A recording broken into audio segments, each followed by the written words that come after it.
ವಿದೇಶದಲ್ಲಿ ಕುಳಿತು ಮಂಗಳೂರು ಯುವತಿಯರಿಗೆ ಗಾಳ ಹಾಕ್ತಾ ಇದ್ದ. ವಿದೇಶದಲ್ಲಿ ವಾಸವಿರುವಂತಹ ಕರಾವಳಿ ಹುಡುಗಿಯರೇ ಈತನ ಟಾರ್ಗೆಟ್ ಆಗಿದ್ರು. ಗಂಡನ ಪ್ರೇಮ ಪ್ರೀತಿ ಪ್ರಣಯದಾಟಕ್ಕೆ ಪತ್ನಿ ಸುಸ್ತಾಗ್ಬಿಟ್ಟಿದ್ದಾಳೆ. ನೋಡಿ, ವಿದೇಶದಲ್ಲೇ ಇರ್ತಿದ್ದಾನೆ, ಆದರೆ ಇಲ್ಲಿರುವಂತಹ ಕರಾವಳಿ ಬೆಡಗಿಯರಿಗೆ ಗಾಳ ಹಾಕ್ತಿದ್ದ. ತನ್ನ ಹೆಂಡತಿಯೇ ಆತನ ಕಾಮದಾಟವನ್ನ, ಆತನ ಮೋಸದಾಟವನ್ನ ಬಿಚ್ಚಿಟ್ಟಿದ್ದಾಳೆ. ಬಜ್ಪೆ ನಿವಾಸಿ ಮನೀಶ್ ವಿರುದ್ಧ ಪತ್ನಿ ಕಂಪ್ಲೇಂಟ್ ಮಾಡಿದ್ದಾರೆ. ಮಂಗಳೂರು ಮಹಿಳಾ ಠಾಣೆಯಲ್ಲಿ ಎಫ್ಐಆರ್ ದಾಖಲಾಗಿದೆ. ಇವನ ಕಥೆಗಳು ಒಂದೊಂದೇ ಅವನ ಪತ್ನಿಯೇ ಬಿಚ್ಚಿಟ್ಟಿದ್ದಾಳೆ.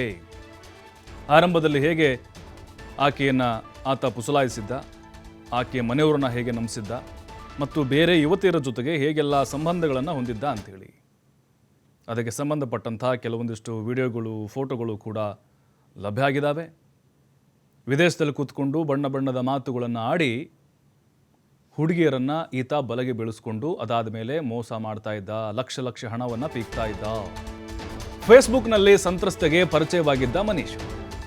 ನೋಡಿ, ಸೋಷಿಯಲ್ ಮೀಡಿಯಾದಲ್ಲಿ ಪರಿಚಯ ಆಗುವಂಥ ಪ್ರೀತಿ, ಮದುವೆ ಅವೆಲ್ಲ ಕ್ಷಣಿಕ ಅಂತ ನಮ್ಗನ್ಸುತ್ತೆ. ಬಳಿಕ ಬ್ಲಾಕ್ ಮೇಲ್ ಮಾಡಿ ಮದುವೆ ಆಗಿದ್ದಾನೆ ಅನ್ನುವಂಥ ಆರೋಪ ಇದೆ. ಮದುವೆಗೆ 3 ದಿನ ಇರುವಾಗ ಆತ್ಮಹತ್ಯೆ ನಾಟಕ ಮಾಡ್ತಾನೆ.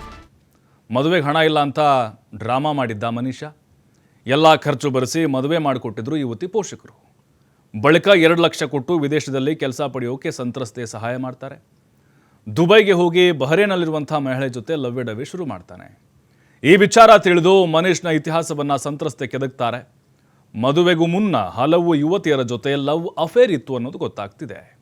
ಅವರ ಬಳಿಯೂ ಹಣ ಪಡೆದು ಮೋಸ ಮಾಡಿದ್ದಾಗಿ ಸಂತ್ರಸ್ತೆಗೆ ಮಾಹಿತಿ ಬಂದಿದೆ. ಹಣ ವಾಪಸ್ ಕೇಳಿದ್ರೆ ಎಲ್ಲ ಯುವತಿಯರ ಬಳಿ ಒಂದೇ ನಾಟಕ. ಬ್ರೈನ್ ಟ್ಯೂಮರ್ ಇದೆ ಅಂತ ಹಣ ಕೊಡದೆ ಲವ್ ಬ್ರೇಕಪ್ ಮಾಡ್ಕೊಳ್ತಾನಂತೆ ಈ ಆಸಾಮಿ.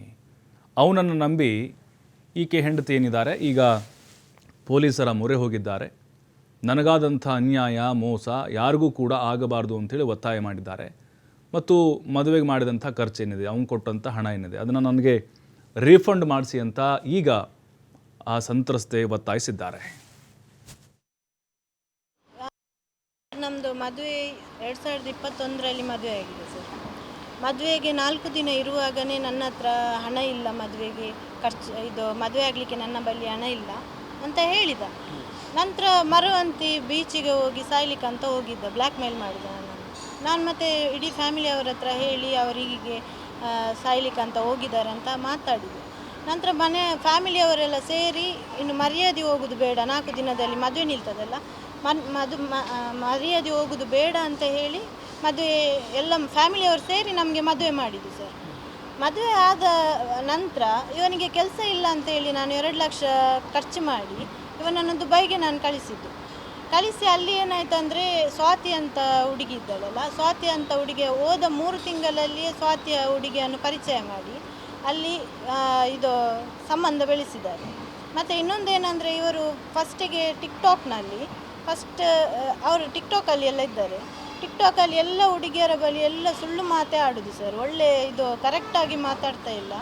ಫಸ್ಟಿಗೆ ಇದು ಖುಷಿದ್ದು ವೀಡಿಯೋಸ್ ಎಲ್ಲ ಹಾಕ್ತಾರೆ. ಖುಷಿದ್ದು ವೀಡಿಯೋಸ್ ಹಾಕಿದ ನಂತರ ನೆಕ್ಸ್ಟ್ ಸ್ಯಾಡ್ ವೀಡಿಯೋ ಹಾಕ್ತಾರೆ. ಸ್ಯಾಡ್ ವೀಡಿಯೋ ಹಾಕುವಾಗ ಟಿಕ್ಟಾಕಲ್ಲಿದ್ದವರೆಲ್ಲ ಕೇಳ್ತಾರಲ್ಲ, ಯಾವ ರೀತಿ ಇದು, ಯಾಕೆ ನೀವು ಬೇಸರದಲ್ಲಿದ್ದೀರಾ ಏನಂತ ಕೇಳುವಾಗ ಇವರು ನಾನು ಈ ಥರ ಇದು ನಂದು ಹೆಂಡತಿ ಮದುವೆಯಾಗಿ ಮರುದಿನವೇ ಓಡಿ ಹೋಗಿದ್ದಾರೆ, ನನಗೆ ಯಾರು ಇಲ್ಲ, ಫ್ಯಾಮಿಲಿ ಇಲ್ಲ ಅಂತೇಳಿ ಹುಡುಗಿಯರಿಗೆಲ್ಲ ಸಿಂಪತಿ ತೋರಿಸಿ ಅವರನ್ನು ಇದು ಫ್ರೆಂಡ್ಶಿಪ್ ಮಾಡ್ತಾರೆ.